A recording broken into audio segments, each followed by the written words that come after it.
conquer the ninja world, Yuan rises. Written by Akito B. Takahashi. Narrated by Kaitlin Harris. Chapter 1. Jonathan hates anime. His body felt lethargic. He couldn't tell where he was. When he tried moving his limbs, he felt wood pulp. So he mustered enough strength until he could reposition himself to stand. It was cold, and there was a horrid stench permeating his nostrils. Looking down, he understood that he had been inside a cardboard box. Where am I? He thought in confusion. His name is Jonathan Yuan, and he was born in the States. Throughout his 25 years on Earth, he lived an average, monotonous life. Sports, literature, technology, and spirituality were the things he participated in. He had never been exceptionally talented at his interests, but his hard work, mixed with faith and a perfectionist mindset, made him above the average individual. If a high schooler could score 80 out of 100 or higher on exams without studying, Jonathan could score at least 60. But if he were to study, he would earn a perfect score. Growing up, he was entranced by the early morning and late-night animated television shows broadcasting in his country. If he wasn't spending time with friends or doing homework, he'd eagerly wait for his favorite shows to air. Even if it was twice a week, he'd recount every episode and the channels that broadcasted them. Above all these shows, one in particular captured his interest. It was Neo, the franchise about ninjas using superpowers to wage war on one another. This series was created by a writer named Nicholas Brown, who garnered a massive fan base. Ever since Jonathan was little, he would remember screaming alongside the characters as they raged into battle. But he was only an infant at the time, so the series would eventually stop airing as he grew into a more mature child.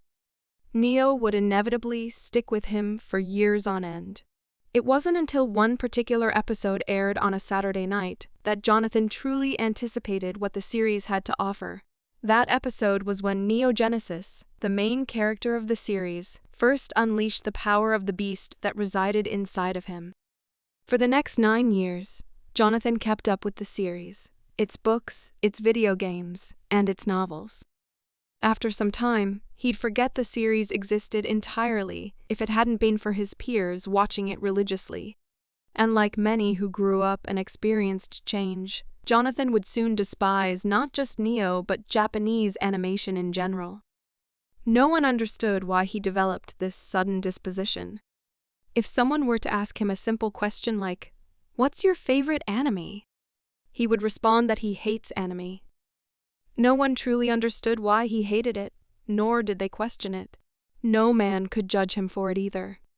Why would they? He was the type to keep to himself. They couldn't tell if it was for a religious reason or if he had just gone mental. His shift was so astronomically unrelatable that the only person who didn't seem to care about what others thought was Jonathan himself. He liked the idea that people tried prying into his business to figure out who he was, but he'd eventually get so bored of those people that he wound up discarding them due to their simplicity. If there's anything else he disliked, it was foolish questions.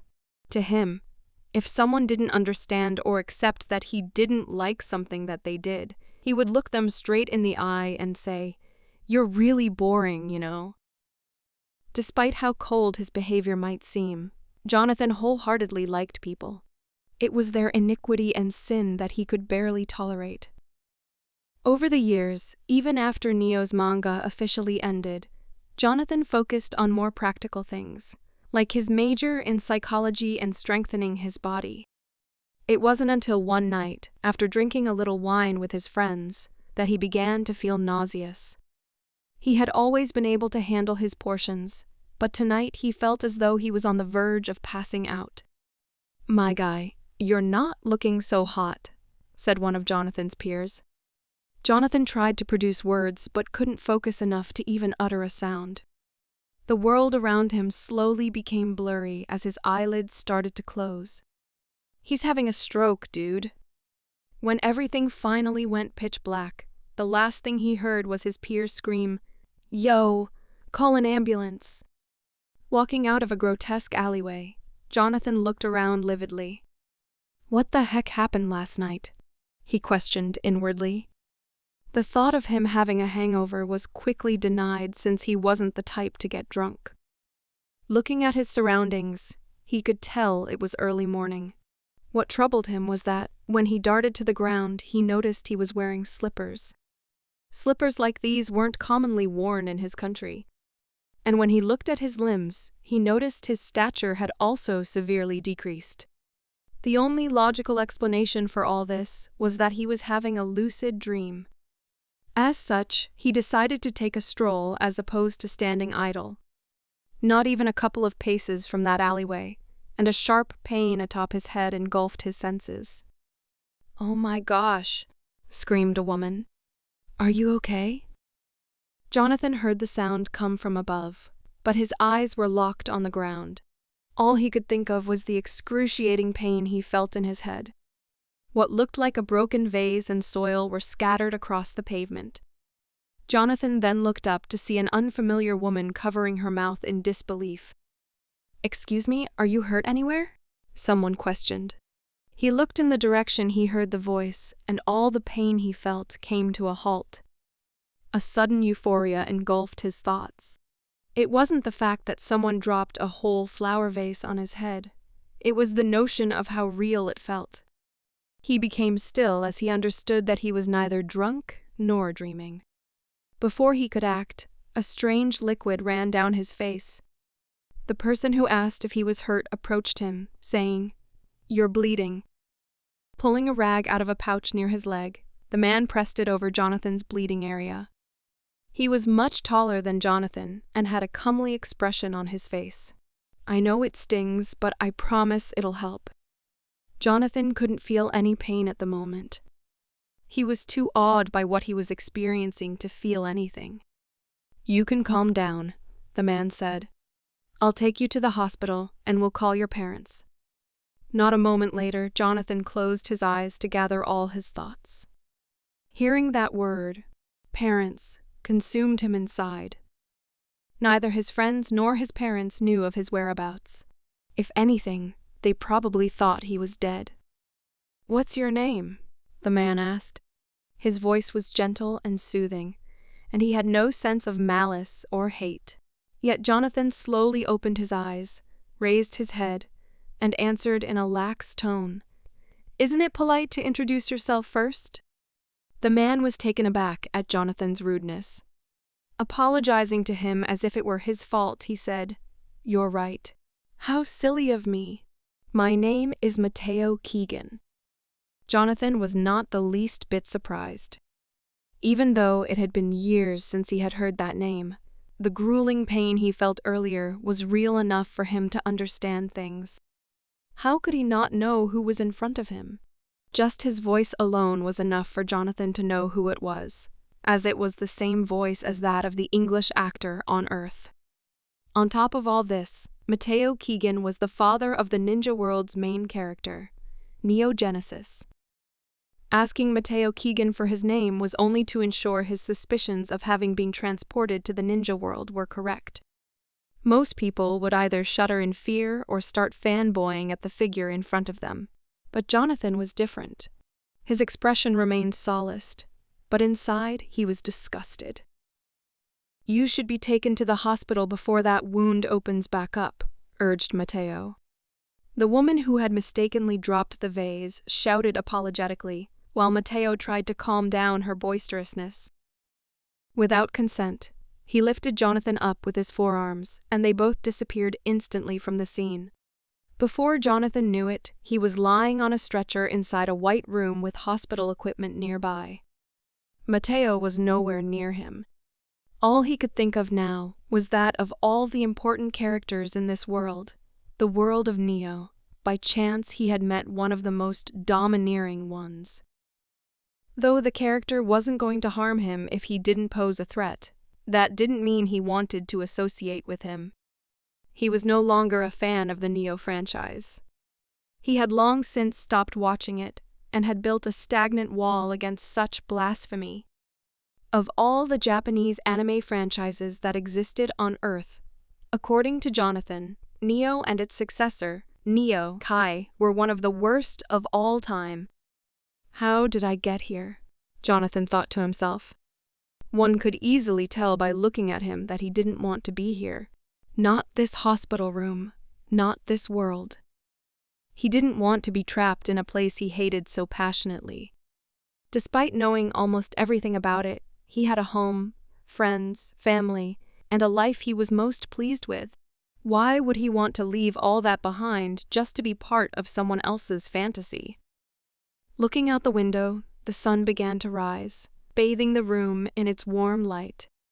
Even this world's sun was so real that there was no way he could believe he had just died. He rubbed his hand across where he had been struck earlier. Blood appeared over his now nimble, soft palms. He stared at it for an unknown amount of time.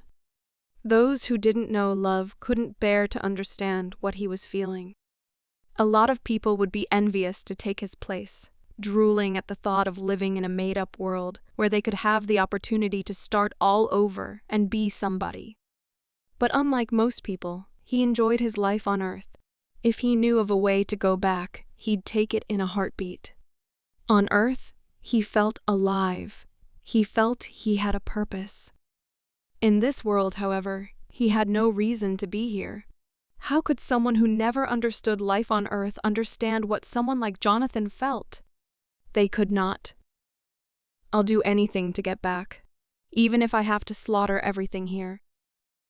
He then clenched his hand into a fist, determined to try and survive no matter what. This was the ninja world, a world people could use special powers called techniques, and there wasn't a single person here who knew this place better than he did. Would perhaps obtaining techniques that could let him cross dimensions help him return home? Perhaps, but learning things like that has near unattainable requirements for the average Joe. That didn't matter to Jonathan.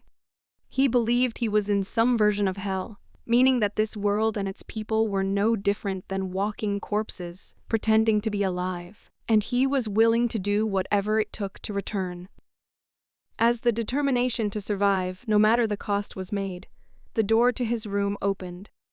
Walking in was an unrecognizable woman wearing a nurse's uniform. Following behind her was none other than Mateo. With Jonathan's mind in full acceptance of his circumstances, he mentally noted that Mateo was not wearing the sect lord's signature robe. A sect lord was the head of a sect, which was akin to a large city. The sect he was in is called the Tree Sect, and its head was known as the Tree Lord. Because of that, Jonathan speculated that Mateo was likely still a colonel, a high-ranking ninja 2 ranks below a lord. From what he knew about the ninja world, Mateo Keegan wouldn't become the 4th Tree Lord until he was 23. Just these small details were enough to tell him he had arrived in this world between the Second and Third World Wars. "Can you tell us what your name is?" the nurse asked Jonathan. People like her are called medical ninjas, those who are proficient at performing healing techniques. Jonathan knew this to be true because of that accursed gold garland hanging across her neck. "I'm sorry," he replied with a smile. "I can't remember much." He managed to grasp the situation quickly and alter his tone and expression to give him a more innocent appearance. Some would have considered him a psychopath for that. "Poor thing," the nurse said sympathetically. "That vase must have caused some head trauma." She approached him and asked if he could at least remember his parents' names. Hearing her ask about his parents made him feel livid inside. "I don't remember if I even have any parents," he answered in a sincere tone before lowering his eyes sorrowfully. This wasn't a lie, considering the only thing he knew about himself was that he was a boy of unknown age who recently woke up in the back of an alleyway. Information like that was going to be his secret. "I can't even tell you how old I am or where I live." "You mean you don't even know where you're from?" Mateo asked in bewilderment. "No." The two darted at each other with saddened looks on their faces. Mix Jonathan's now childish appearance with his sincerity, and it was enough to fool grown adults. The two stepped outside to talk privately. They were probably going to discuss the situation, allowing Jonathan to think. As far as I'm concerned, I have no identity, no background, and no ancestry. I could also assume that I'm homeless. If Jonathan was going to survive, he needed power, and he needed it fast. Based on his height, he estimated he'd be around 4 or 5 years old. This is good because most of the prodigies that influenced the ninja world started very young. Like Canon Delph, who graduated from the Academy for Student Ninjas at the age of 5. But there were few chances of Jonathan accomplishing the same feats. As far as he knew, he had 0 to no talent. And even if he wanted to attend the Academy, he had no money to pay their costly tuition. But there was one place he knew he could go to start his foundation.